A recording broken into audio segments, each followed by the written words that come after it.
Hey, so the following episode of Zonin Canada is the Sailor Moon retrospective. It's in two parts. The first is a roundtable discussion about the series. The second is an interview with Roland Parliament, the ADR director for most of the original Deke dub. Just a quick heads up if you haven't heard, classic Sailor Moon is finally legally streaming in Canada for free. You can find all 200 episodes of the series in Japanese with English subtitles on Tubi TV. This episode was recorded before this was announced, which means that the topic of Viz not making the series available in Canada is featured quite prominently. However, the points raised are integral to the conversation, and most of them are, in my opinion, still very much relevant. As such, all those references have been left intact. So, with that out of the way, please enjoy the show.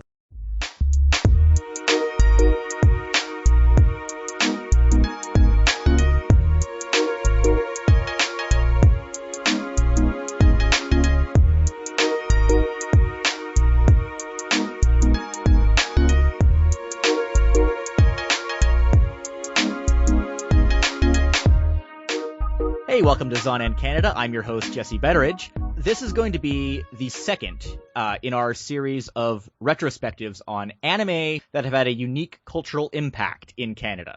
This time we're focusing on Sailor Moon, which is probably the show that will most commonly come to mind for just about anyone when you think of anime that has had a specific cultural impact in Canada. Joining me today are two voices that I'm sure you're familiar with by now. Randy Forbister is back. Hello. As well as Eryn Dearden. What's up? So in our previous episode, we talked about Inuyasha. I really tried earnestly to avoid focusing on nostalgia in that particular episode, and that proved to be completely futile. Just about every bit of relevance that we were able to wring out of that show turned out to be rooted in personal nostalgia.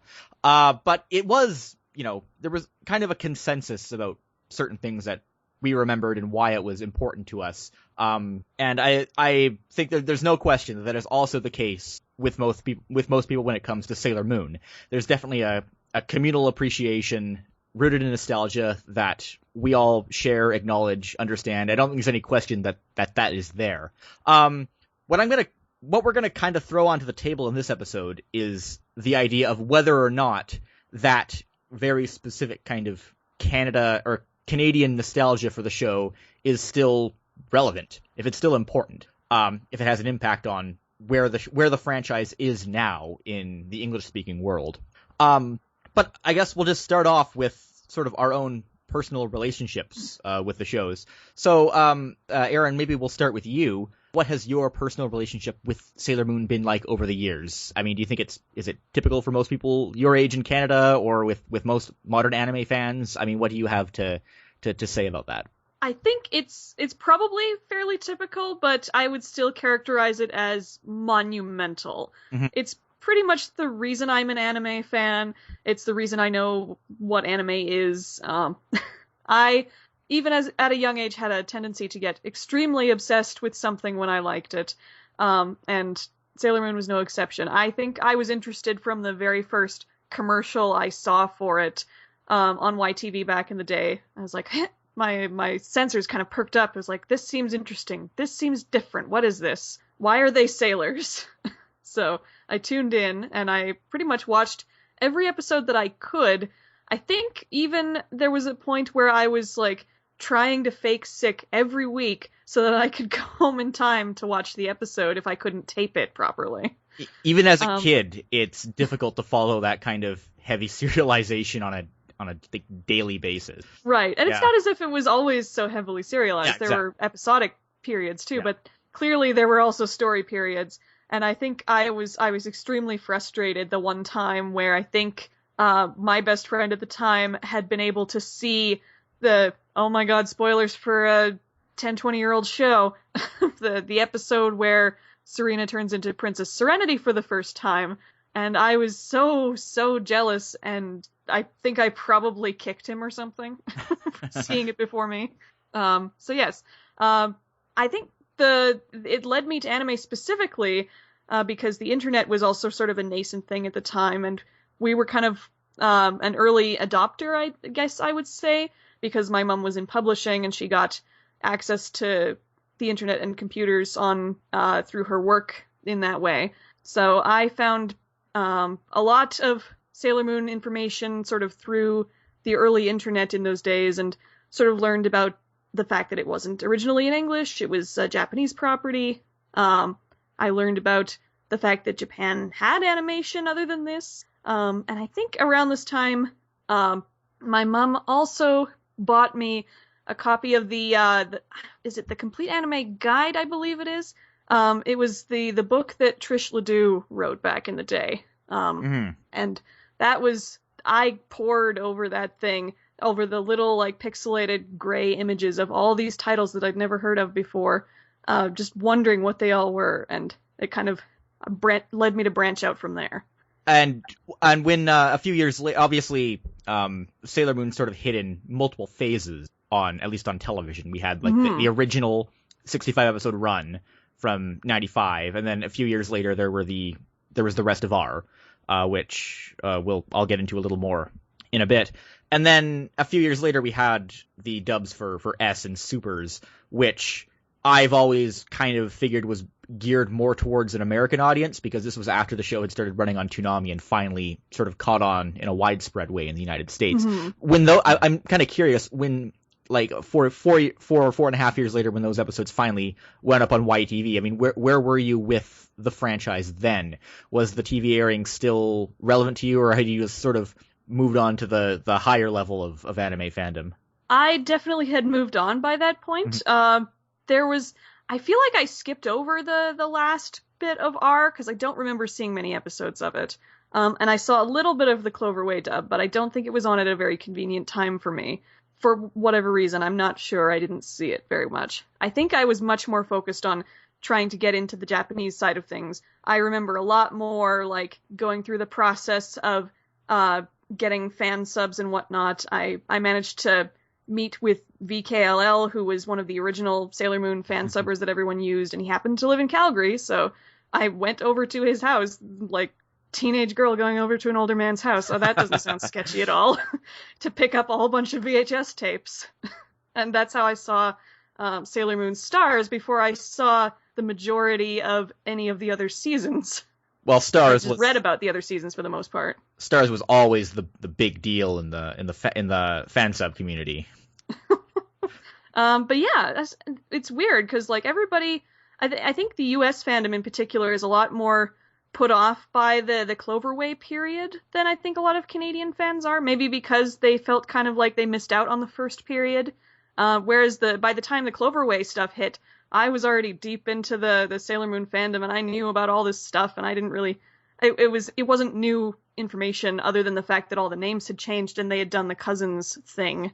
So I wasn't as interested in it when it actually started airing.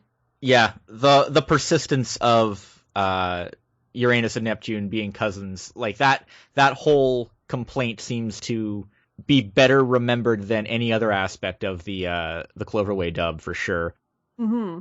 So, Randy, what about you? What has been your sort of experience with Sailor Moon over the years that it's rolled out in both just popular and anime culture? Mm-hmm. I got into it really, really early. It aired on a local channel. It was MTN at the time, and it was part of their, I think, either their morning or after school block. When I first got wind of it, and I watched that right away. I guess I was always kind of looking for something that was like narrative based, and seeing this show that was not like most of the cartoons that were out there, seeing the show that actually had a plot that changed and added characters that would then stay there from then on, and had like these big arcs like the Nephlite arc, and as you get to finding out Princess Serena and all that stuff, it kind of just struck me as like, oh, this show has stakes and this show has plot developments, and that's not something that you really got in cartoons. That was something that always was like in movies that you would watch or something. So seeing this show with characters that would actually move forward was different, and that's something that I immediately attached to. I was in third grade at the time, and I had some friends who were also on the block with me, and they were both girls, and they got super into the the cards that were coming out, and they would go to the like local like Asian market stores to get the new cards as they came out, and they just got really deep in that too, and that kind of just came on like that just bled onto me. Mm-hmm. I guess is the best way to say that. Like their enthusiasm got to me, and then I got very enthusiastic about it, and I was very much into that. It was also the first show that I knew was Japanese, also because of a YTV program, Anti-Gravity Room, which had a segment on Sailor Moon where they actually like looked at the comics and like I believe they had an interview with the creator, or if not, someone at Viz who was doing the comics and translating them, and they had a whole segment about that, and that's when I learned, oh, this is why this isn't the same as everything else. This is why there's plot, because this is from a source and it's being transferred right onto the TV, and that just struck a nerve in me too, and it made me in the future look out for that kind of stuff, and I would look out for Japanese inspired stuff like Dragon Ball I got into then, and then of course Dragon Ball Z, Pokemon, Digimon, yada yada yada. But like it all came down to Sailor Moon and how it really hit something that I didn't know I wanted, but once I got it, that's all I really wanted for it. And did your relationship with the show changed as it was being rolled out, like in the the early phase and the later half of R, and then the S and Supers Cloverway dub? Yeah, it certainly did. As I got older, like liking girly shows wasn't cool anymore, and the cool like new hotness was Dragon Ball Z and all that stuff, and that's what dominated playground discussion. So I just kind of like, just as a matter of what was happening around me, I just went to lots of the more boy focused shows. But I still always liked Sailor Moon in the background, and like I would always watch it when it came on, but it was not really a priority. And then by the time S and Supers came out, I had already moved on to like I was reading Shonen Jump had come up by then, I believe, and I had a subscription to that, and I was reading that every week. I had access to Cartoon Network, so I started watching like the anime that was on there as it started airing. And as I did that, I just got more into anime fandom and less about what was on TV strictly. And so when S and Supers came out and the Cloverway dub came out, I was I really couldn't do anything more than scoff at it, and because I really don't like that Cloverway dub. I think it really just, the tone changed way too much, and like it turned from being its own thing, the dub was its own thing, and it turned into trying to stick too close to the Japanese scripts while still trying to also be an old Deke script, and it just, the clashing between the two ended up not working. I don't think the acting went down as well. The new Serena, I was never a big fan of hers. I thought that she was incredibly mismatched for the voice, and I still do to this day. Yeah. Linda Ballantyne, I think, generally not well remembered as a Sailor Moon voice. I think the biggest criticism people level at her is that she tried too hard to imitate Terry Hawkes, and it just didn't work. Mm-hmm. Yeah. I just remember her tone being off, like some kind of, it was a little too low and forced compared to the more naturally light tone like the characters seem to have had before. Mm-hmm. Yeah, and actually, like I was at our last local convention, Terry Hawkes was a guest, and when I was sitting in her panel and hearing her talk, just like the way she would say like Tuxedo Mask, or the way she would say Darien, just like it sounded like Serena was talking, like, but like a much older version, and then like just like that natural way of talking for the Deke dub didn't transfer to the Cloverway dub when Linda Ballantyne took over. Yeah, the Cloverway, Sailor Moon as a localized version of an anime is kind of a unique, has a really unique kind of balance, because you have like changed names, and they would digitally replace signs, and oftentimes flip over or horizontally flip images of cars and buses to make it look like people are driving on the other side of the road and on the other side of the vehicle.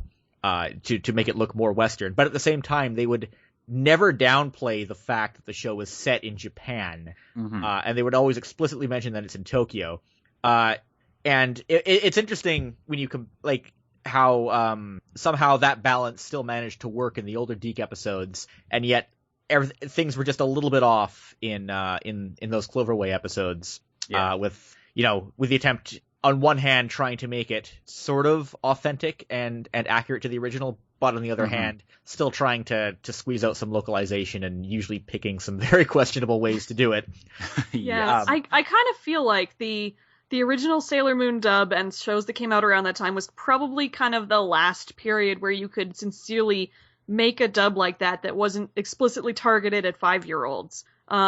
Because there wasn't as much knowledge about what anime was and not as much demand for the original product. It probably wasn't until the big Tokyo pop boom that people started to call for that more, and Cloverway only kind of half-heartedly responded to that, and people really didn't take well to that. And like the script writing in those later seasons was not great. I had a friend who got pretty into it in high school, and he paid attention to the writers, and he noticed that like there were like he could see 3 different writing styles. One writer stayed really, really faithful to the way the script was. One writer went the complete opposite direction and added so much unnecessary slang of the early aughts. Go bleach your roots, creep. That was ridiculous. Like there's an episode I was trying to find it earlier, but Chippy Moon has a crush on a boy, and they're talking about it, and I think Venus says like, I bet he thinks you're fly. And there's also like you gotta be tripping. Just oh my god, ridiculous. This is how kids talk, slang. right? Yeah, and that episode becomes really hilarious in context of just like what were they thinking. But in general, like that writing is just not great, and I don't know what the writers there were trying to do. In the Deke, the writers, I think like their idea was like, this is a cartoon, we're going to make this a cartoon, and we're going to make this as natural as we can while keeping the story plot. And I don't think the Clover dub did that nearly as much. Yeah, this is bringing to mind another interview with I think Roland Parliament that I heard in the past, and he commented a lot on the fact that the voices were very much requested to be as different as possible, so you could distinguish characters very easily just by hearing them, not necessarily just by seeing them. And I think that's another issue with the Cloverway dub, is a lot of the voices sound too similar. The Deke dub went way out of its way sometimes to make characters sound very different from one another. So you had the high-pitched Serena and the faux Brooklyn Molly and the British old lady Luna and slightly less British Amy, sort of brush Lita, and so on and so on. Funny story, that was actually my question that I sent to Ancast. Oh, nice. Yeah. Well, sorry to repeat that then. Yeah. I can edit it out. That's okay. I will say that despite the dodgy nature of that Cloverway dub, it is still the only way that I have watched Sailor Moon S so far. I didn't bother with Supers. By the time it aired in Canada, I had heard so many bad things about it from people complaining about the Cartoon Network broadcast of that series that I just didn't bother. But I watched most of S. And, well, I mean, going back, I watched the show religiously when I was a kid, about 8 or 9, during the original 65-episode run. Obviously, my male friends my age kind of laughed at me about it, but I still was like unabashedly a fan of the show. And interestingly, most of the people I knew who liked it were actually boys who were a little younger than me. We all kind of... Sorry to interrupt you. Actually, continue first, and then I'll tell you my thought. Okay. And then, there was that about 2-year gap between the end of the 65 episodes and then when the final 16 episodes of R aired on YTV. I always hate to admit this, but I actually never saw the original run of those 16 episodes just because it hit during that time when I didn't really want to watch something like Sailor Moon anymore. or rather, it didn't. I felt that I shouldn't watch something like that anymore. It just didn't seem relevant to me at the time. When the Cloverway dub came back with Sailor Moon S in about 1999 or 2000 or whenever that was, I did. I my interest had sort of renewed, and I went back to it, and I really didn't. I found it very unpleasant to watch. I actually didn't like the original music. For one thing, obviously my opinion on that has definitely changed since, but I found it to be just a really jarring and unpleasant experience for reasons that go beyond the localization. But regardless, I mean, just still from what I absorbed of that version, I can still confidently say that S was my favorite portion of Sailor Moon by far. And I really want to go back and rewatch it again soon, but I just haven't had an opportunity or legal means to do so, for that matter. Yeah, it's interesting listening to both of you talk about going through a period where you stopped watching Sailor Moon for a while because you thought you weren't supposed to.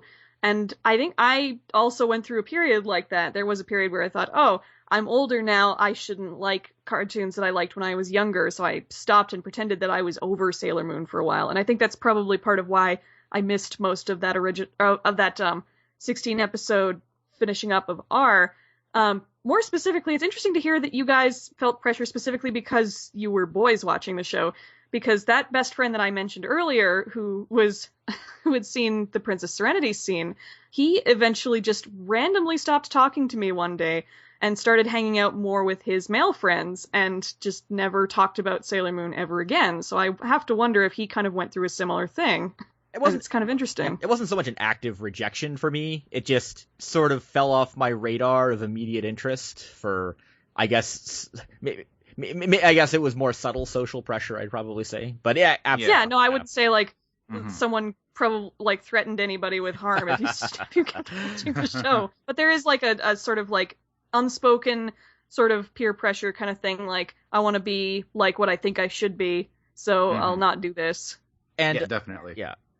Did you two have any specific favorite episodes? I have a bunch of favorite episodes. I just rewatched the first series a while ago, and most of the Ikuhara episodes actually struck out to me because those were ones that I liked as a kid. And that would be the episode about the anime studio in the first season, which is really, really cool. And I was like, oh, this is how this stuff is made. And it's just this nice story between these two friends and the evil pens. And it just struck out to me. The episode with Luna and the cat, where the cat is one of the rainbow crystal holders. And it's just like this weird comedy episode that one of the first that I watched, because at first I didn't watch them like week to week.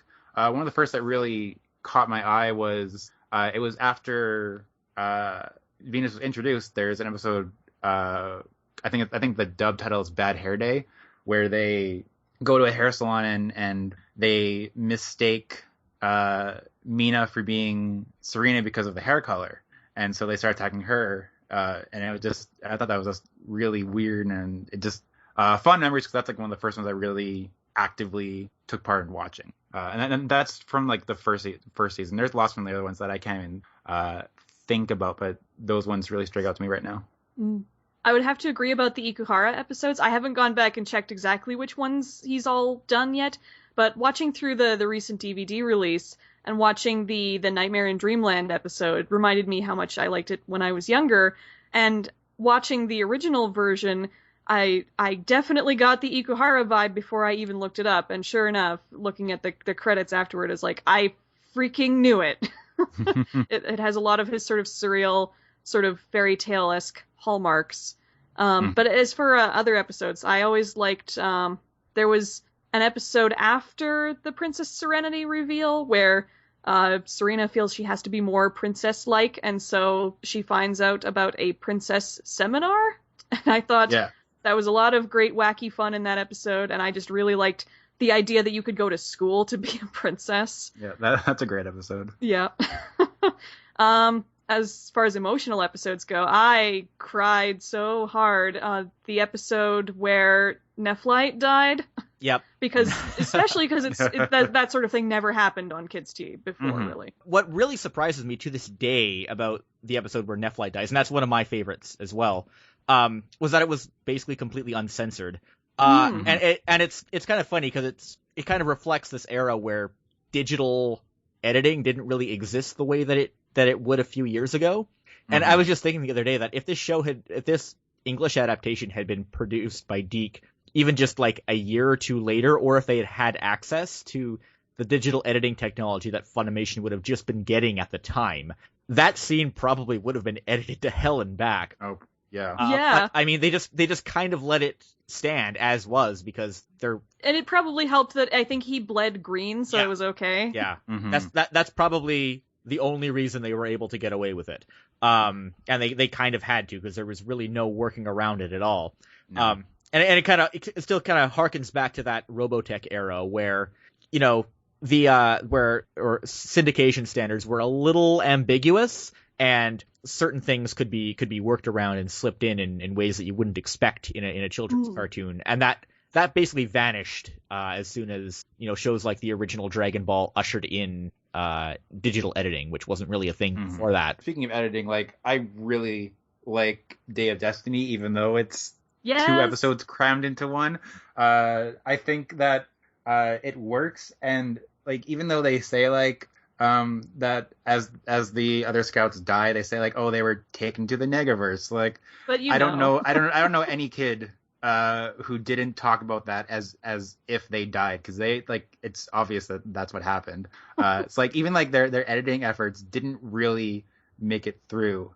And watching those 2 episodes later, like, they are both very strong episodes separately. And I'm impressed that they managed to make something that actually made some kind of sense, even though it rushes through the finale more than it really should. It's impressive how fast they. You still get what you need for when you're that age watching that episode. Yeah, and you also get that amazing song. Yeah, the one in the very end battle. That was a bit of an improvement over the original too, where they just played the original theme. Yeah, I think I sang that at a school karaoke competition at one time. Nice. I want to point out, it's interesting that I agree that the Ikuhara episodes do tend to be some of the most memorable ones. I also want to point out it's very interesting that everyone's favorite episodes are from season 1. Oh, I hadn't finished yet. There's a couple from season 2. Oh, you do? Okay. Right. Well, go on. Like, I think one of the other ones that I really, really liked were especially episodes that focused around the heel turns of the Black Moon sisters, and I think my favorite of those is the episode with Birdie and the chess tournament, where she's like turning herself to ice and basically threatening to commit suicide if she can't do her job properly. And I have like my all-time favorite episode, not talking about the dub, like strictly in Japanese, is a R episode. It's where the scouts fight the Ayakashi sisters, and there's a song that plays over it, I Know Senshi, and the animation is timed to the music. Yeah. And that's something you never see in anime, almost ever. And the fight is just really, really cool. Also an Ikuhara episode, go figure. I was going to say before I realized that, people do remember episodes from after the first season, that I think that the really strong episodic nature of the first season, or the really strong, memorable episodes, I think that's really a testament to Junichi Sato's directing, because the show really does have a noticeable change when Ikuhara took over in R. It's not necessarily a bad one at all, because like I said, S is my favorite season, and that's the most Ikuhara. That's the most Ikuhara of the seasons by far. But it, there's noticeable difference. And the episode where Nephlite dies was directed by Junichi Sato as well. And there never was another episode. Okay, I guess there were some episodes much later that were similar in the later episodes of S, but there was definitely something to that episode that was rarely recaptured again later in the various seasons. Definitely. Yeah. Also, I want to give a special shout out to the entire Doomtree saga, because as episodic and filler as that saga is, it still has a place in my heart, and I still to this day find it weird to refer to those two characters as Ale and Anne, because Alan and Anne just sounds like it rolls off the tongue much better. Much better. So just kind of moving on, I wanted to, just before we get into the sort of debating the Canadianness of the English adaptation, I just wanted to compare the original Japanese context of the show to the Canadian one. So the way I see it is that obviously Magical Girls had existed for like a good 25 years before Sailor Moon debuted. The way I see it is that it, in a way, kind of reinvigorated the genre after the 80s.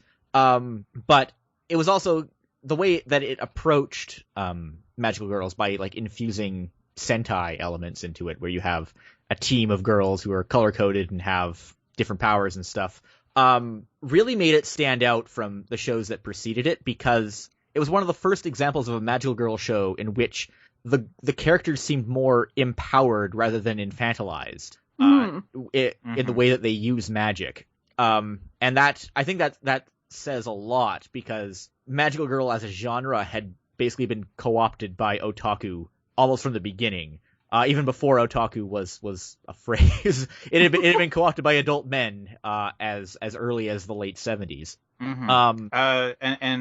I actually did a panel on the history of Magical Girls, and before Sailor Moon, there weren't many fighting Magical Girls. Majority of it was the pro Magical Girls, which like the Creamy Mommies, the Magical Emmys, the ones who would transform to solve a problem or transform to be an idol, not so much to be the warrior, although like Cutie Honey was that, and there were a few other examples, but the dominant one was frilly cutesy, using magic to help people and not using magic to fight people. And Sailor Moon, bringing in the Sentai elements, really kind of ushered in an age where that was the prevalent Magical Girl going forward. And it still is going forward. Like, ever since Sailor Moon, you don't really get the idol Magical Girl ones as much. Like, there was Full Moon Osagashite, and that's really the only one that comes to mind. Yeah, that's the last one I can think of. Yeah.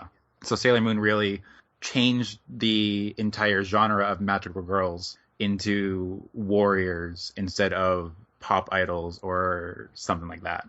Yeah, like something like Madoka Magica is touted as a deconstruction of the Magical Girl genre, but it's really only a deconstruction of that particular Sailor Moon-esque style of Magical Girls, and that sort of speaks to just how big the impact of that show was on the whole genre.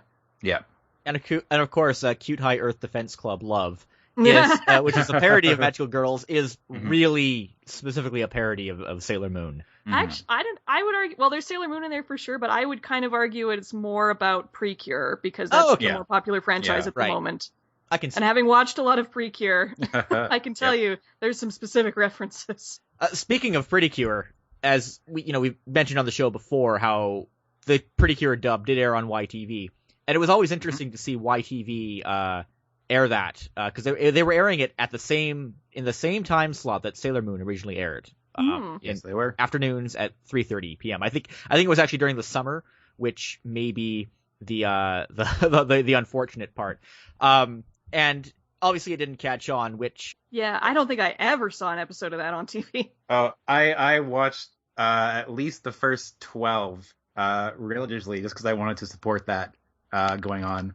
I find that dub charming is the word I would use.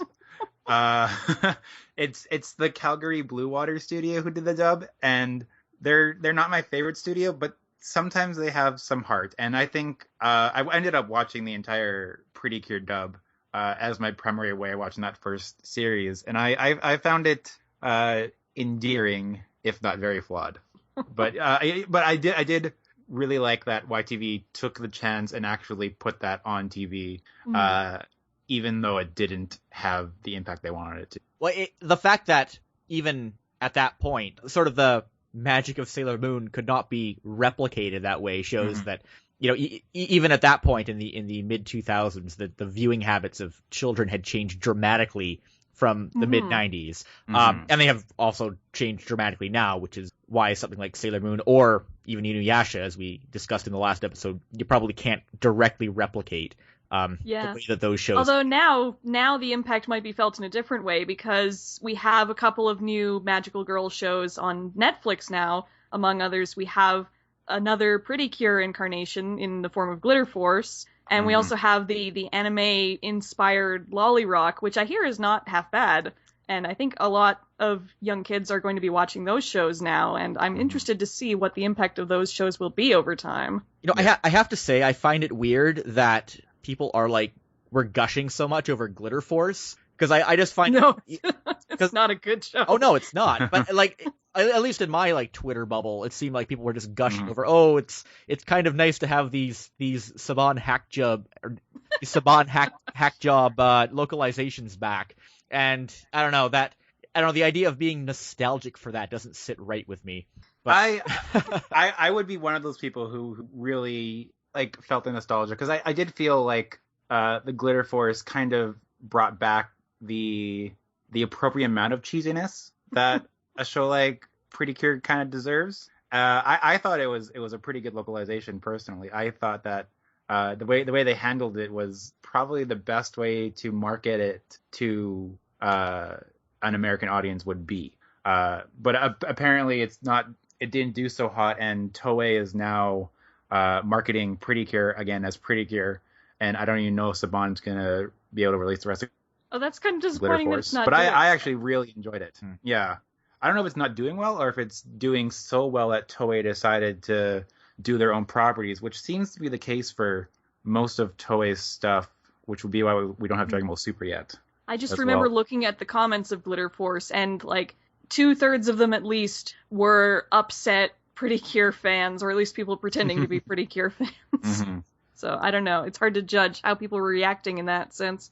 Eryn mentioned at the beginning of the episode how when you first heard of the show, the sailor aspect is something that you found very perplexing. Because this is the first time anybody had sort of encountered that idea of like a sailor suit being an aesthetic element of a show.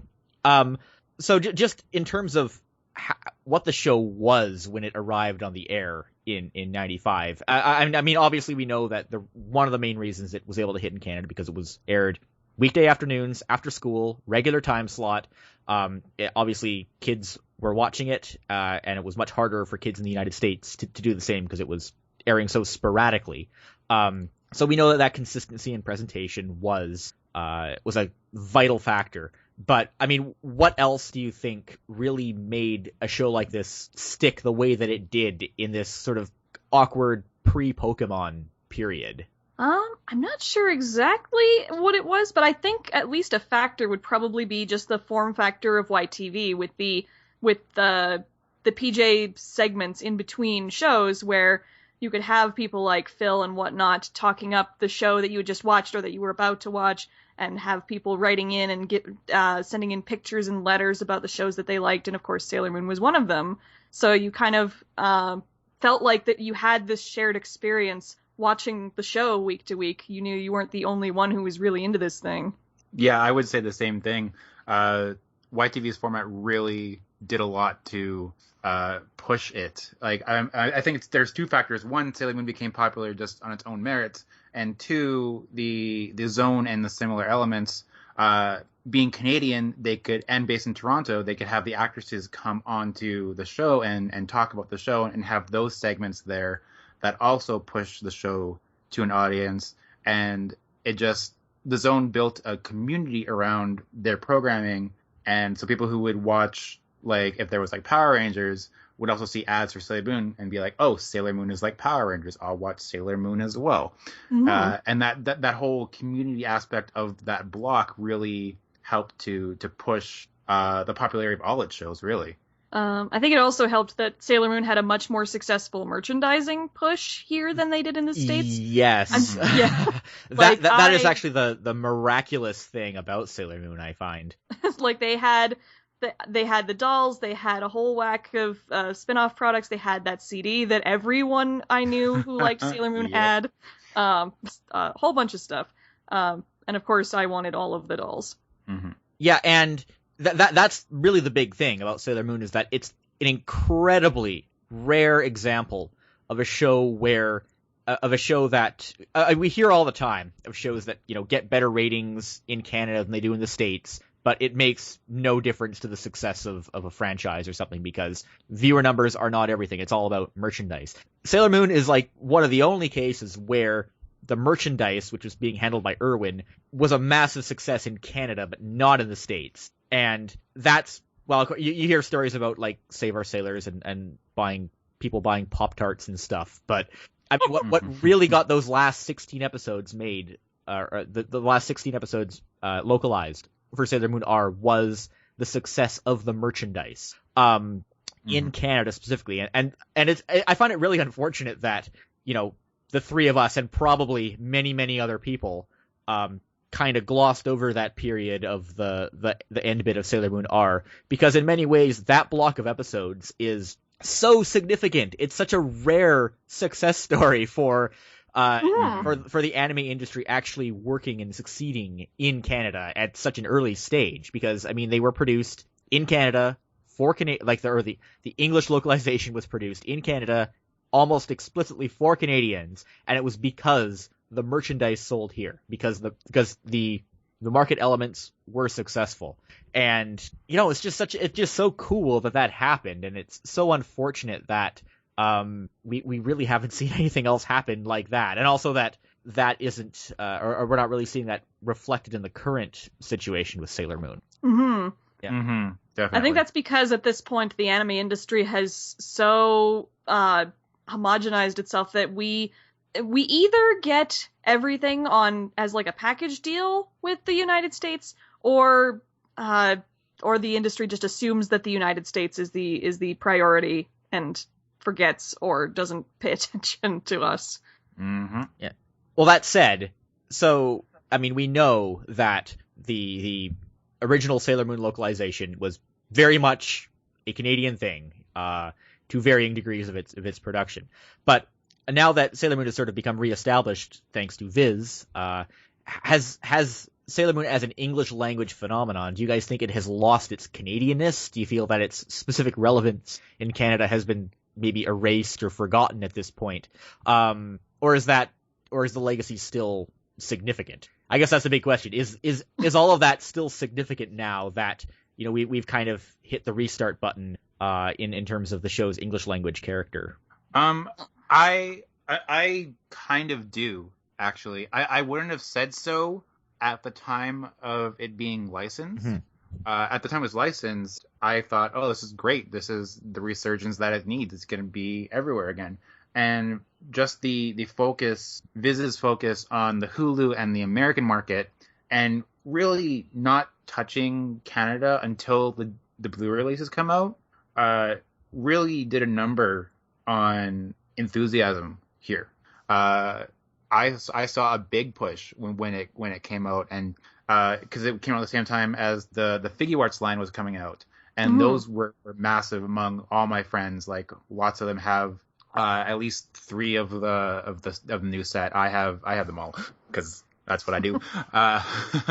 But as it went on, it just kind of kept dying out, and I'm sure part of that is due to the fact that the only access we had was Crystal seasons 1 and 2, or parts 1 and 2, and that was such a great way to draw people back in. Exactly. Which was, well, it was not... until it aired, or rather was streamed. Mm-hmm. Oh yeah, I can tell you, working at a local comic book store, I've sold a lot of Sailor Moon manga and merchandise on the promise that Crystal was coming.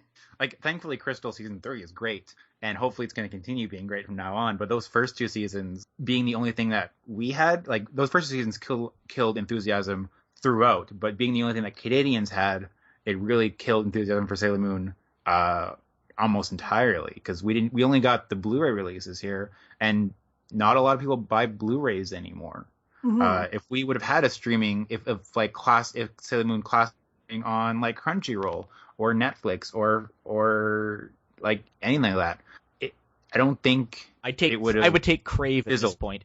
Yeah, I don't think it would have fizzled as much as it did, but it really did fizzle here. Yeah, I was saying, like, this would be like not letting people in Latin America access Saint Seiya.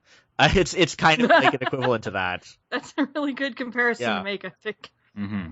And yeah, definitely Viz's whole we've descended into just shitting on Viz again, which I have no problem with. But, I mean, we all knew it was going to go there. Just the way that I know that when Viz picked it up, they acknowledged like the Canadian relevance, and they said we're hoping that YTV picks this up, which was just lip service completely. And in a way, I think that sort of embodies a lot of the problems with the anime industry now, and how they're just none of the companies are just really committed. I mean, they'll say they're serving Canada, but like, I mean, look at Crunchyroll. They will give lip service to Canada, but at the same time, they cut off access to non-subscribers to their library titles. While at the same time, apparently sending their new dubbing work to Canada, or at least in the case of Gintama, as the CRTC website is indicated, just in case anyone wasn't aware of that. Which, you know, is great, but there's still a definite hypocrisy going on there. And for me, the fact that Sailor Moon just isn't being made available in a really adequate streaming format, that's really the tipping point, indicating that there's just kind of a systemic problem with the way the Canadian market's being treated right now. Because I like to think that, you know, that era when something like the last 16 episodes of Sailor Moon R was possible, I like to think that potential is still latent in the Canadian market to this day, but the circumstances never arise for that to become really apparent. And I think like I think I said this before in a previous podcast, but I think the glossing over of Canada promotes a kind of a culture of piracy up here. Lots of my people I know, lots of people who go to cons and stuff really have no problem just downloading on illegal streaming sites, and as like one of the guys who like says no, like you should be paying for your stuff, it falls on deaf ears a lot. And seeing how the US companies treat the Canadian market, it's hard, it's easy to see why people would feel like no one would care if I pirate because I live in Canada. And I think that's a problem that arises because of this glossing over of this market here. Yeah, like again, while I was working at my job, I've had to take more than one person aside when they mentioned that they watch anime via like Kiss Anime or GoGo Anime or something like that, and carefully explain to them that those sites aren't actually legal, and it's a surprise to them that they're not. There's not enough information out there about what the legal services are, and there's not enough push to get people actually watching them, especially because there's not enough attention paid to making sure that the titles that people want are all there for Canadian access. This is a big reason why I would actually like to see Crunchyroll just have a monopoly over anime streaming, because one of the reasons that Kiss Anime is able to persist is because they do kind of have everything. And that's people who pirate are always going to find an excuse to do so, but that's one of the things people like to point at. Is like, oh, Crunchyroll doesn't have everything, and that's even more true now that Canadians can't access their back catalog unless they have a subscription. And if Crunchyroll can have like the true wealth of content that's available, then right. And it doesn't help that there seem to be more exclusive licensing deals going on now, like with Amazon getting Cabaneri, and the most relevant to me, Love Live Sunshine is an exclusive to Funimation, and technically is on Crunchyroll, but only for viewers in the UK and Ireland. It's too bad that Crunchyroll didn't get the French Canadian rights to that one, which they have done with a few titles. Actually, I think Daisuke might have Love Live Sunshine as well, but it's not up yet for some reason. Daisuke, you need a subscription to watch simulcast. Yeah, they just started implementing that, I think. I wish them luck. Yeah. Anything else you guys think worth bringing up? Should we talk more about the recent releases like Crystal and the... I haven't been following Crystal. I haven't really had time. So I know that the first two seasons are like basically reviled. It's pretty much unanimous that you're better off watching the original series for Sailor Moon and Sailor Moon R. But I hear the third one is better. How would you say it compares to S? I'm just personally curious. I haven't. Sorry, you go first. Okay. It's definitely not as stylized. Ikuhara's influence is all over S. Like just like the shot composition, the framing. It's very clear that he had a really big influence on how that whole series went. Crystal season 3, his influences still kind of come through because it was so influential for S, and there's lots of framing with roses that's very Ikuhara that just kind of come through the animators now, looking back and getting influence from that.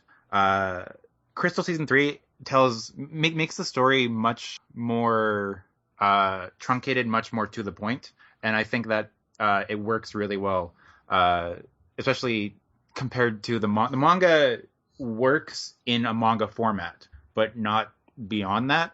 There's lots of quick cuts, lots of weird transitions that don't translate to anime, and that's kind of what Crystal parts 1 and 2 did. Is they really went for we're going to be like the manga exactly, and we're going to follow. We're going to make the pacing the same, and we're going to do a chapter an episode, and that doesn't work. It needs to be in the form of an anime, and that's what Chiaki Kon did. Was she managed to change the way that Crystal was from the manga to the anime, and it flows way better. The characters who are focused have arcs that make sense. Nothing feels out of place. Nothing feels disjointed like the first 2 Crystals did. And the animation as a whole, like, I think this has a lot better, lots better resources, lots better planning. It looks better all throughout. And that's on a week-to-week schedule versus an every 2-week schedule that Crystal 1 and 2 had. And it just looked like garbage the entire way through. And this new one, having proper planning and proper resources behind it, looks great, sounds great, is written great, and it just works as a whole much better. I don't really have much more to add to that, because I actually have only seen the first episode of the new Crystal, mainly because I wanted to catch up a bit on the previous seasons so that I wouldn't have missed anything by accident, and getting through those episodes was like pulling teeth. And after that, I kind of I had a bad taste in my mouth for Crystal, even starting with the pretty good first episode of the 3rd season. So I think I need to work myself up to get back to watching that. Mm-hmm. But I'm looking forward to it. Yeah. I really liked what I saw. Mm-hmm. I would say, for the first season, the final 2 episodes are good, is what I would tentatively say. The final 2 episodes, they actually managed to fix lots of their problems. The pacing was better. Chibiusa had a 2D transformation instead of a 3D one, so I think they realized their mistakes, realized that everyone was shitting on it, and just managed to turn around. So I think really all you need to watch is Crystal episode 1, the last 2, and then go right into 3, and you're fine if you have a background knowledge of Sailor Moon, because I don't think it's that much different story-wise in those first 2 seasons. And season 3 and the eventual season 4 are different enough to make it worth watching these new ones, especially the theoretical season 4, which from all accounts that I've heard is that's the manga's best arc, and that's the classic anime's worst season. So I'm really curious to see how that will transfer over to anime form. And I think that could be really where it shines, but we won't know until it actually comes out. Yeah, I will be looking forward to it for that reason, because I still haven't read much of the manga to this day. I think I've read the first 3 or 4 volumes or so, and I never read it back in the day. So I was hoping that Crystal would be my gateway into the manga storyline without having to spend my limited money on 12 volumes of manga. So I was really disappointed when it turned out to not be that, and I'm even proportionally more glad that the 3rd and upcoming 4th seasons probably will be that. The speculation seems to be that these last couple seasons that we're waiting on could very well wind up being better than what we got in the previous anime. So I look forward to seeing that. So I guess I'll just end off with a question. This has been discussed to death on the show already, but whether we're talking about the original show or Crystal, do you think there are any prospects for Sailor Moon returning to television, or is that super irrelevant at this point?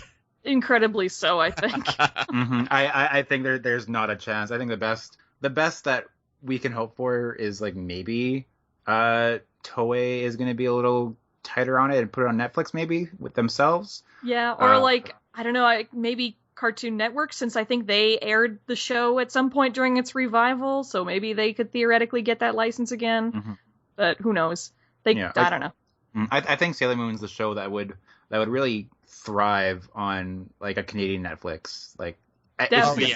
For sure. It's big enough. The demand is definitely there. Yeah. Yeah, it's so stupid. We can't watch this. It's so stupid. And the worst part is that it's given birth to the Sailor Moon Canada Twitter account as well. And I am going to tell you, I'm not going to name the person who runs that, but he is a huge jerk. He's actually been harassing Viz. Oh no. And Charlene Ingram. He was at Anime Revolution and I saw him do it. Oh. He operates making his Twitter account look like it's an official, when it is not official at all. It's basically just him complaining, and he has been doing this for years as well, even before this Sailor Moon debacle. I didn't know that. Yeah, he was complaining about other weird issues of accessibility. And once Sailor Moon starts streaming, he will still continue to find something to complain about, I'm sure. But yeah, if you use Twitter, not only don't follow that guy, just block him. Find him and block him. I recommend it because he does sea lion conversations. He'll look for conversations about Sailor Moon in English, and he'll kind of derail them personally. Oh, that's good to know because I think he follows me. Oh yeah. I would for sure block that guy. He's trouble. Well, I hate to end on a negative note like that. Kind of feel like we ought to end this off with a Sailor Says segment with a moral of the day.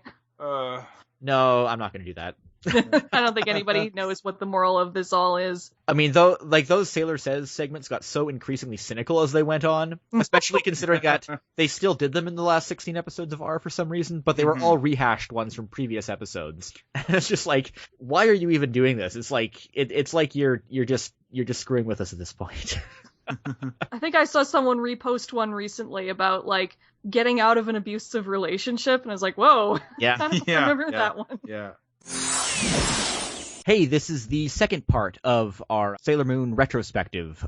For this portion of the episode, I have two guests joining me. The first has been on the show before. She is one of the webmasters at the Moonchase blog, which you can find at moon-chase.com. And she's also the mastermind behind the recent Toronto Sailor Moon celebration, the second of which just happened this past weekend. It's Emily Gonsalves. Hello. And the main subject for this interview, a very special guest, he was the director for most of the English language adaptation for Sailor Moon when it was being produced by Deke. He's also the author of a book documenting his experiences, which is titled Sailor Moon Reflections. It's Roland Parliament. Hi. Hey, Roland, very glad to have you here for this episode. And I'm very glad to be here. So just to sort of get the timeline here straightened out, you directed episodes 11 through 65 of the original run. Then, if I'm not mistaken, you came back a couple of years later to direct an additional 16 episodes. Actually, no. Oh, no? No. John Stalker was my replacement for that.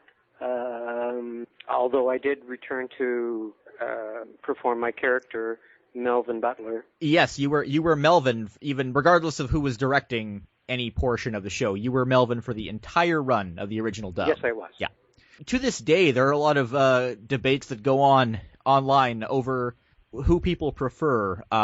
Melvin, who was the version of the character in the dub, or Umino, who was the equivalent of the Japanese version, because they're characterized quite differently. The way you characterize a nerd like him is actually notably different when you're localizing it in English versus how he was in the Japanese version. But it seems a lot of people prefer Melvin. I think he has a certain charm that appealed to people more. That touches me to the heart. It really does, because I had to draw on my past, and until I became a guitar player in a band, I was a nerd. I was a bookie, or bookworm. Not a bookie. I thought there was a whole chapter of your past that you didn't even mention any of that in the book. So yeah, you had your start out kind of in music, and then you transitioned over to voice recording. Now, usually when we talk about voiceover recording, a lot of the industry, as we know it these days, is based here where I am in Vancouver or in Calgary. We don't hear as much about Toronto, and I know that you were kind of actively involved in it in that time. Can you kind of tell us a bit about what that was like? Kind of paint a picture of what it was, of that whole scene was like in Toronto in the mid '90s. We were very busy film-wise because the Canadian dollar was, I think, at 70 cents or something at the time. Mm-hmm. So there was a lot of American production companies coming here because to Toronto, because we have a huge wealth of voice and acting talent here in Toronto.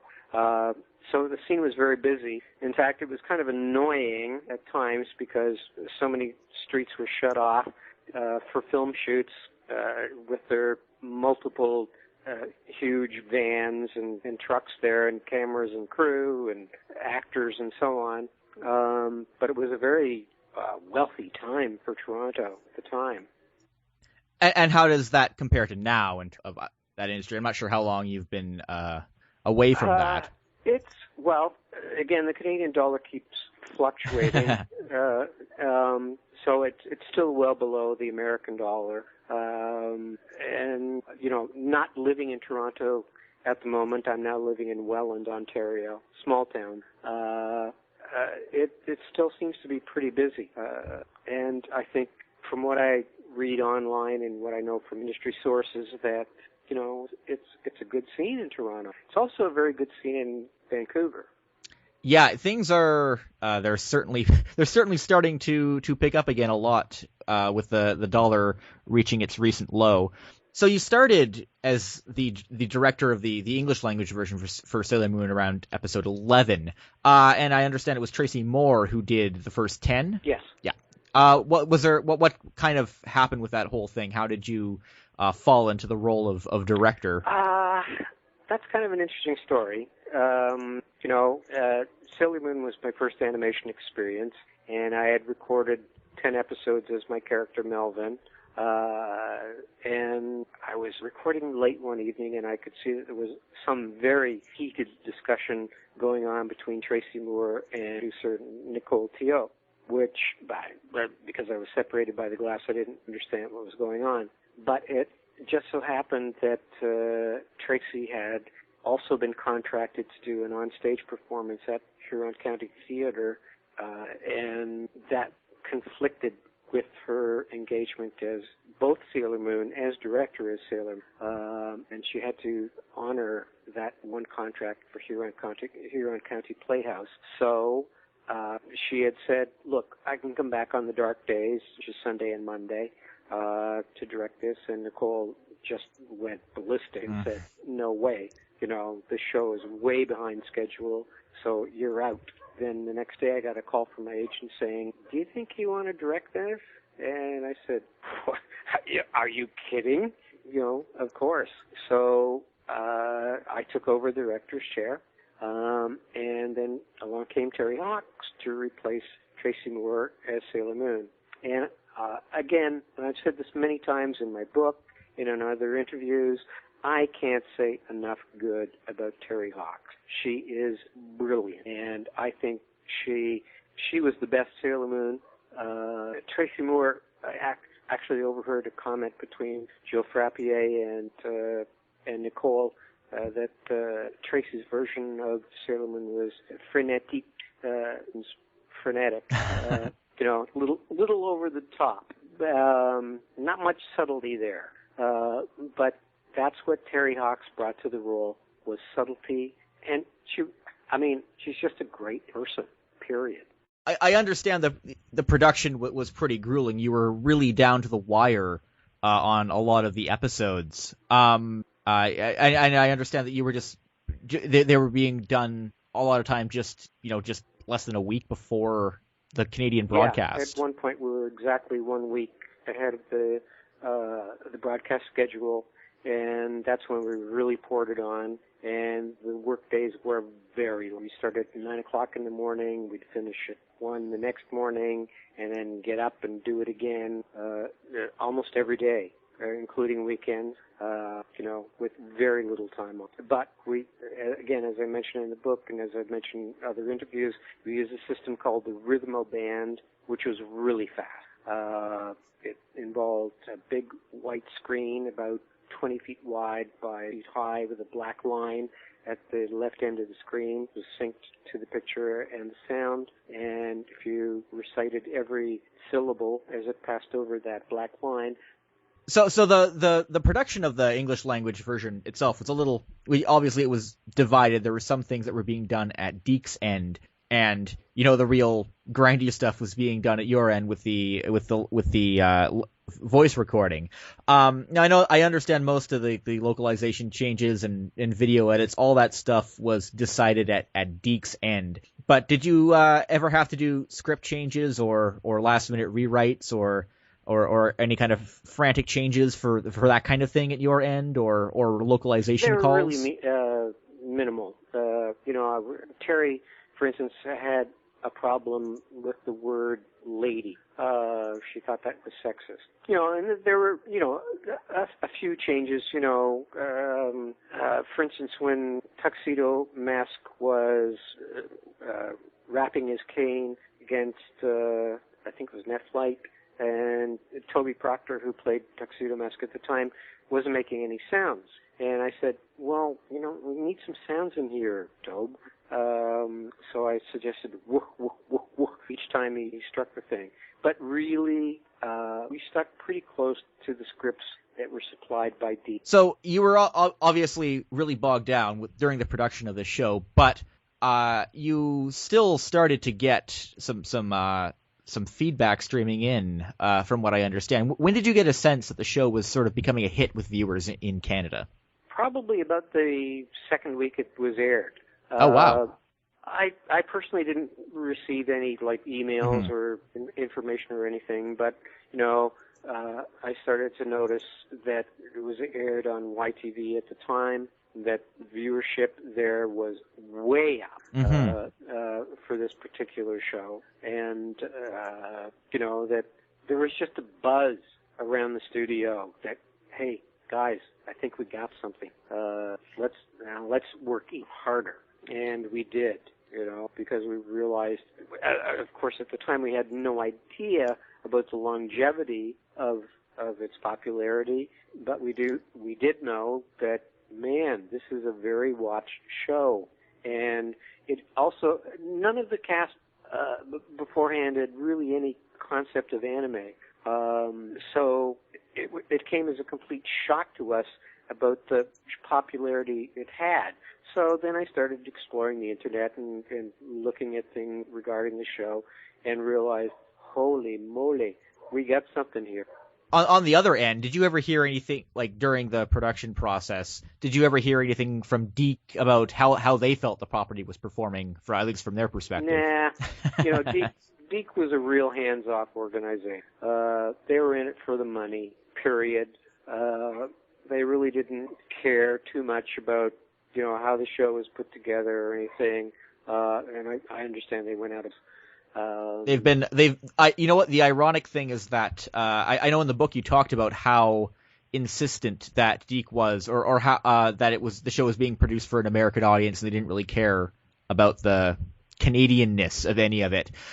You may find comfort in knowing that all of Deke's properties are now owned by DHX Media, which is a Canadian company. Oh, that's cool. I did not know that. Yeah, there's a very beautiful irony behind all of that. Well, I think that's really cool, and more power to them. Carry on. And in the book, you also mentioned that they had problems with Canadian pronunciations. What was with that? Of all the things for them to hone in on, that's the strangest thing I can think of. Well, once again, and again, it's mentioned in the book about this heated conversation I had with one of the producers, Deke. They very foully said, well, this isn't meant for a Canadian audience, it's meant for an American audience. And we do have a Canadian accent. In fact, we have 56 different Canadian dialect across the country. So, there would be, words like sorry. The American pronunciation is sorry. So they flatten all those O sounds into an A sound. And, they're quite livid about it, which, took me a little aback in the beginning, but then I went, okay, well, that's what you want, then that's what you're going to get. So we had a list of words, the watch it words printed on just beneath the screen, which were the OU words and various other words that American pronunciation are more flattened, to use a term, than the Canadian. Yeah, I've never heard of that. Like that kind of measure having to be taken for, or rather, kind of reverse localizing something that's been outsourced to Canada. That's definitely a bizarre kind of strain to have to put on the production, I guess. But we really do run the gamut of pronunciations in Canada. In Toronto, our pronunciations are far more American because we have so much American influence being so close to the border. And here I am in Welland, which is like 20 minutes away from the border. But still, they in this little town, they have that really Canadian accent to it. They're not, despite being that close, they're not so influenced by the American pronunciation. And in Buffalo, there's a shop in Buffalo called Tops, and I've seen commercials for them in the American pronunciation, Taps, So, I don't know. I've always seemed to have more of a neutral accent, but my parents both grew up in the Caribbean. So sometimes I get influenced by that accent, or I'll have friends that will come over and they'll be like, I can't understand what your dad is saying. And I'm like, it's not that hard. My mother is also an ESL teacher, and so I previously had also done some ESL tutoring. And one of the students that I had been helping years ago, he was from Jamaica. And so my mom growing up in Guyana, my dad growing up in Trinidad, I was fairly familiar with those types of accents. They do have subtle differences between the different islands, and I had no problem really understanding him. But the home where he was staying, they had a lot of difficulty understanding him. They thought that his accent was so strong, and they got really confused. And I was like, and there's certain sounds that they're not as used to making. Like the TH sound is not common through the Caribbean. They usually end up changing it to like a T or a D sound rather than a Th. So it's actually really difficult for them to do that because they're not used to it. There's actually only 3 languages where the TH sound exists. One is English, the other is Greek, and the third is, I believe, Estonian. French, for instance, don't have a TH sound. So, and Nicole, the producer, was Parisian French, so it was like, I think so. Yeah. It's interesting to see how other languages try to adapt to that particular sound too. In Japanese, whenever they try to imitate the th sound, they use su. So if like death would be desu. I teach dialects at Niagara College, okay, yeah. So I'm quite familiar with this. But for instance, the difference between Québécois French and Parisian French is Parisian French is at the back of the throat. J'ai acheté un cadeau pour ma mère, and in Québécois, j'ai acheté un cadeau pour ma mère. So, and that's just to give everybody a little bit of a dialect lesson here. Yeah, the Quebec accent is a little rougher. It's it's more casual. It's considered quite rural by the Parisian French. Yeah. Yeah, and they change words. Like potato, for instance, in Parisian French is pomme de terre, and in Québécois it's patate. Yeah, and Parisian French is more open to loan words as well, whereas Québécois French is extremely resistant to them, especially English loan words. Oh yeah. Oh yeah. So I understand that quite early, Roland, you started visiting some conventions that were taking place in Ontario, or the Toronto area specifically. What were your first experiences with that like? Well, the first one I went to was at UTARPA, which was University of Toronto Role Playing Association or something. Do you remember about what year that was? I think it was 1995 or 96. Oh, okay, wow, yeah. And I was invited there by an anime fan, Steve Mittler, and they were having an anime convention, an all-nighter, where people were piled around the room with pillows and soft drinks and food and stuff. And we sort of snuck in there under dark and got seated in the first row. And this is when I looked around the room and, wow, the people in it. And when the lights came up, Steve Mittler introduced me, and the crowd went freaking nuts. I'd never seen a reception like that before. And then Stephanie Morgenstern, who played Sailor Venus, came with me, and I introduced her. And then the crowd went really nuts because she looked so much like her character in the series, and that opened my eyes as to what this was really about. At that point, I said, we got to do more of these. So it started slowly. We contacted a few places about doing things, appearances and autograph signing and so on. Actually, with that, the first convention you brought up, it's interesting because Stephanie Morgenstern, there's a video clip of this on YouTube where she actually talks about that particular screening that she's going to and kind of advertised it on television beforehand. That was a really interesting gateway to that kind of world for such a kind of mainstream outlet that was, came along with Sailor Moon's exposure on TV. And I'd like to add another thing about Stephanie Morgenstern and her partner and husband, Mark Ellis, is that they were the originators and creators of a really big hit show called Flashpoint. I think I knew that at some point, but I had forgotten it and certainly relearned it from this book. Yeah. And in fact, if you ever see the first episode of it, which takes place at the Toronto Union Station, appears as the hostage for this crazed gunman. And they've gone on to produce 2 other series, which I don't know much about, can't talk about. But here you have 2 itinerant actors who came up with a really good idea, sold it, and went on to make gads of money from this, and I couldn't be more proud of Stephanie. I knew when I first met her, you're real smart, and you're much more than an actor. She's gone on to prove that. But one other interesting bit of trivia that I found in the book, and you mentioned Terry Hawks, how her father was an MP, apparently, in Calgary. And I did a little research, and apparently he was the guy who lost to Stephen Harper back in 1993.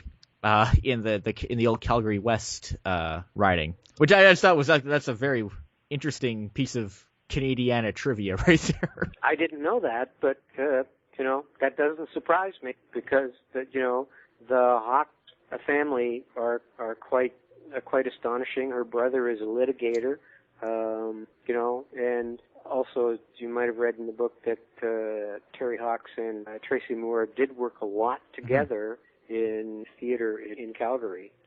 Yep. So back to conventions. I know you mentioned in the book also you've had a lot of interesting conversations with fans over the years. What kinds of stories would you hear from fans? Were there any kind of discernible difference between a Canadian fan or an American fan, or did their passion just completely kind of blindside those details? Well, one story I've heard over and over again is, "Thank you. You made my childhood worth living." And whenever I hear that, it makes me want to break down and cry, because I would never, ever have imagined that this show would have such an impact on it. I teach a course at Niagara College here in Welland, and as soon as the students find out that I was associated with Sailor Moon, instant respect. A lot more attention is paid to the things I have to say, just because of that. And to think it's crazy, this was more than 20 years ago. And, if they didn't want the show, their parents did. And so I have some students coming into my class with a book saying, could you autograph this for my parents? So it's, I am so lucky that I got this opportunity because it has changed my life in so many ways. So just to sort of bring things together, Emily, you've been running the Sailor Moon celebration for 2 years now, which is in Toronto.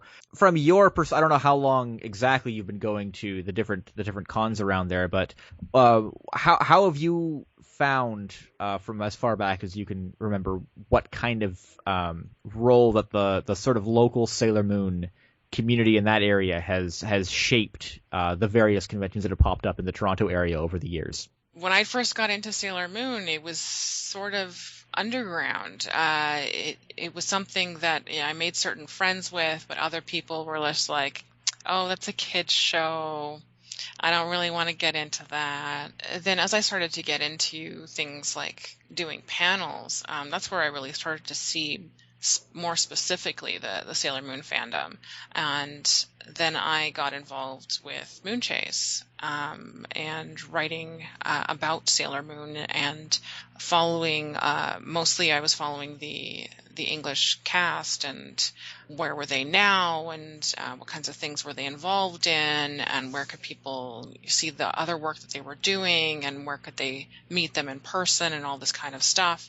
But I didn't really get a huge sense of how big the Sailor Moon fandom is in Toronto until I decided to see if there was enough interest to actually run an event that was specifically for Sailor Moon fans. So that event, it was initially for the International Sailor Moon Day. Yes. Yeah. I'm kind of curious. What is the deal with that?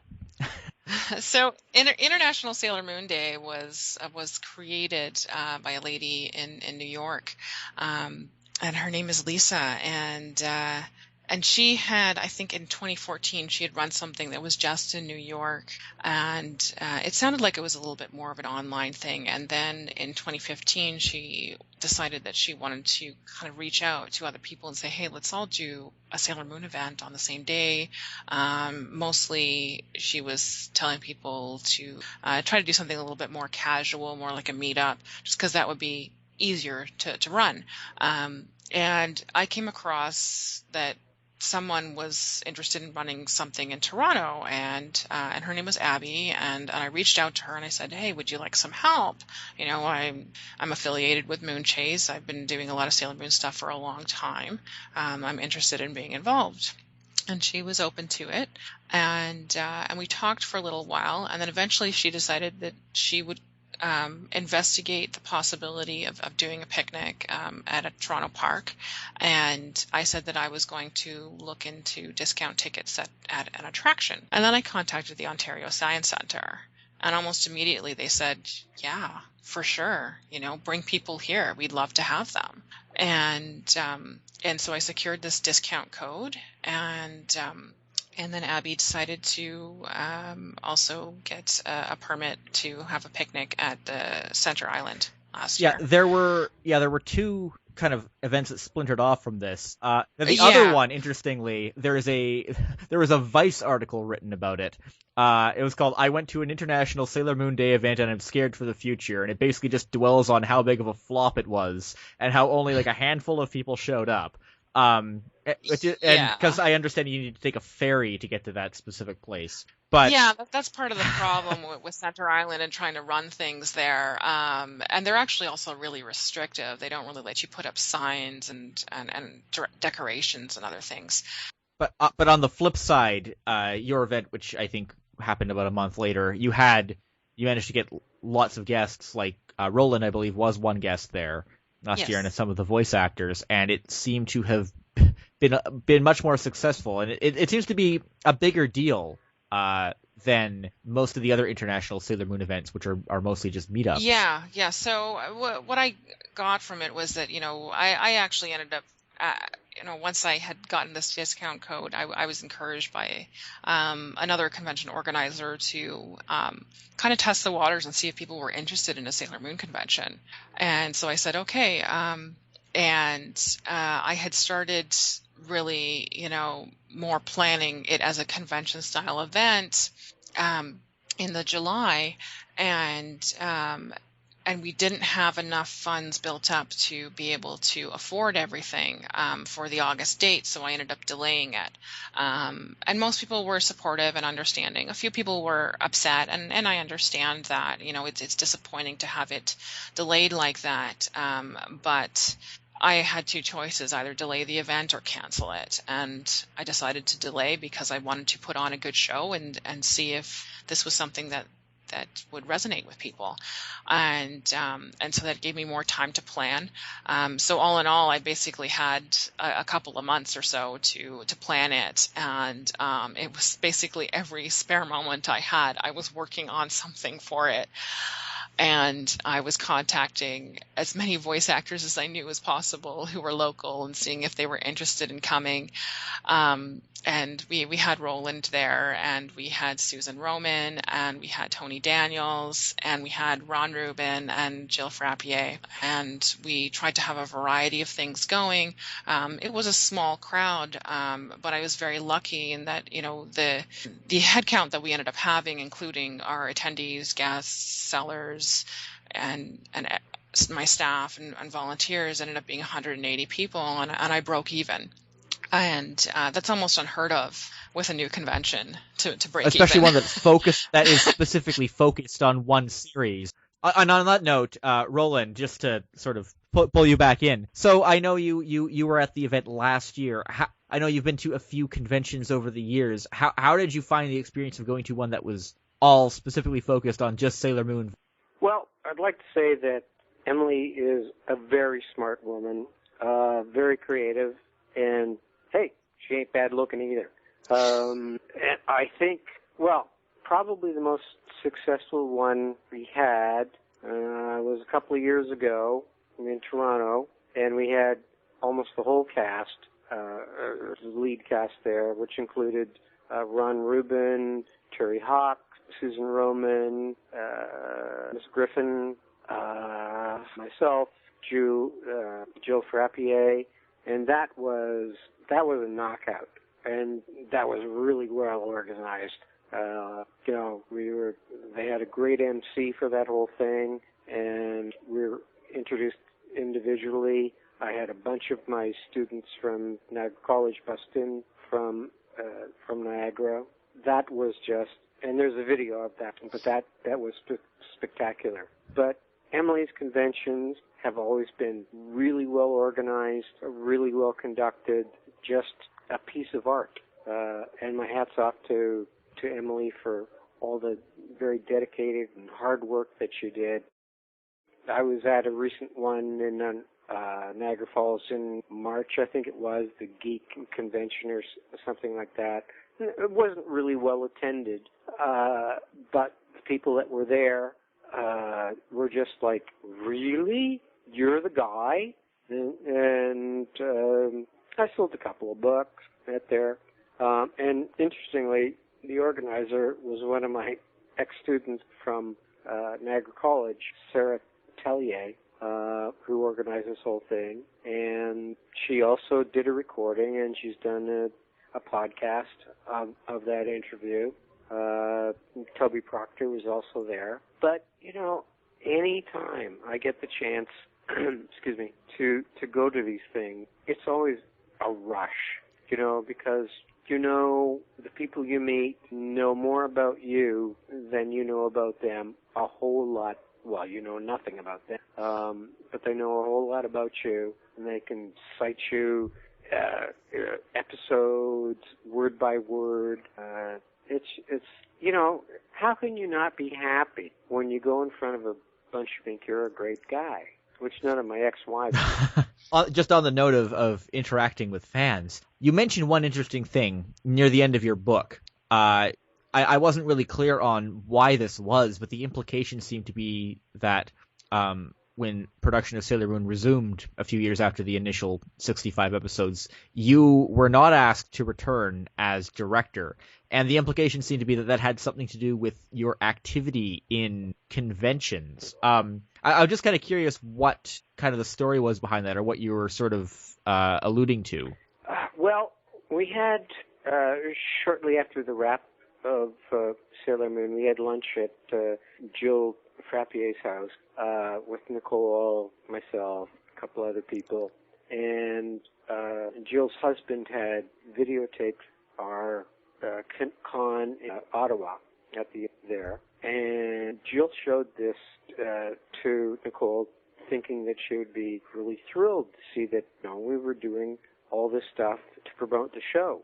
But Nicole, not at all happy, because as producer, they want to keep control of everything. And I did this on my own as a rebel, thinking, well, they should be very happy because we're doing the show.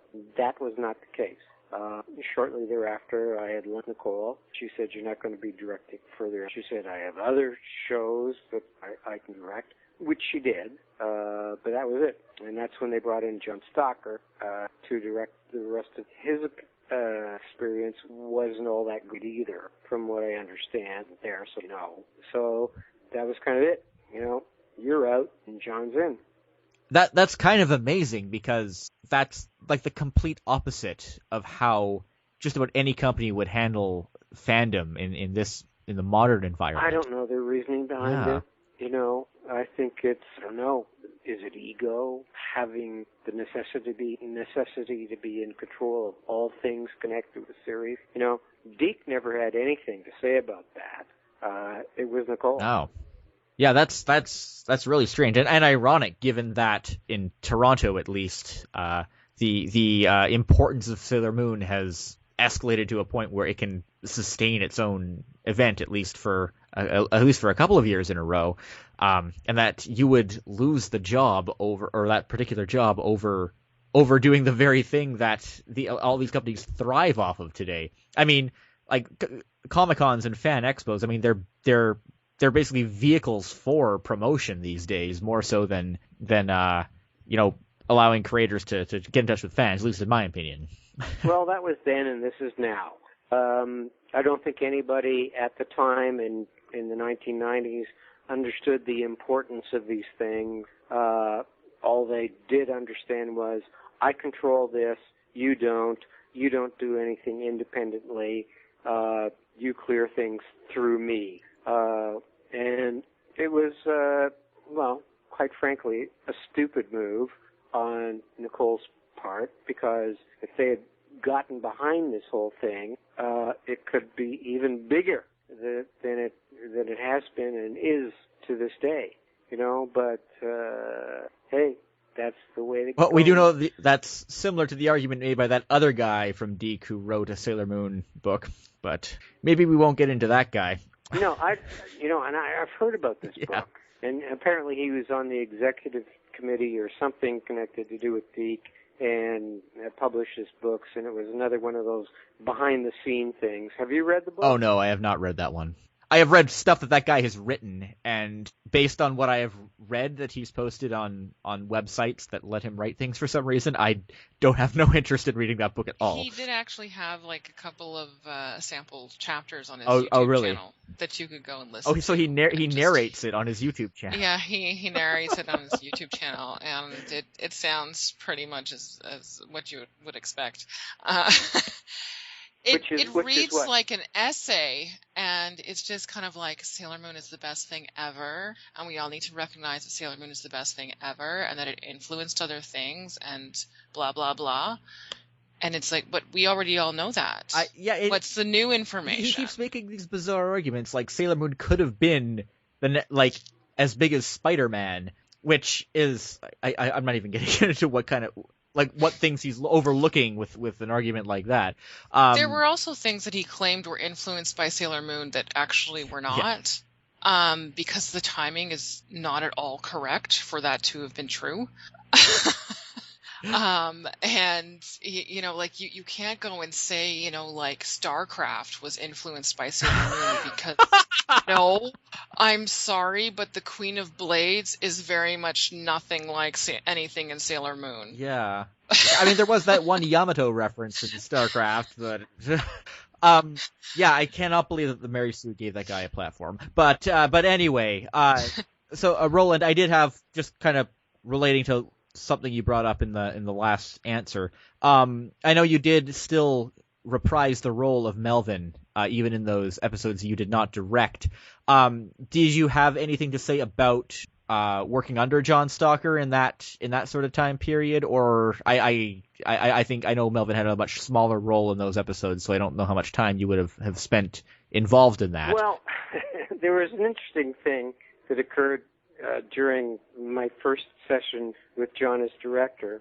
And so I went to the studio, I did my lines, and then I came out and I said to John, who's the new Sailor Moon? And I could see Nicole dig him in the knee, and she just said, Roland, you go now, because she didn't want any information about this leaked to me. And it was a fairly innocent question. As it turned out, it was one of my ex-students from Ryerson University, Linda Ballantyne. And then I got home, and I was with my mate at the time, and I told her about this. She said, you should have kicked her another time. It would give you the answer. So, I was obviously persona non grata at that point. Oh, dear. It was just like, no, you've done your thing. You signed your contract. Go. And let us carry on. But, there are other YouTube videos with John at various conventions where, you get the real story from him, that he got fired because he was too nice to the actor.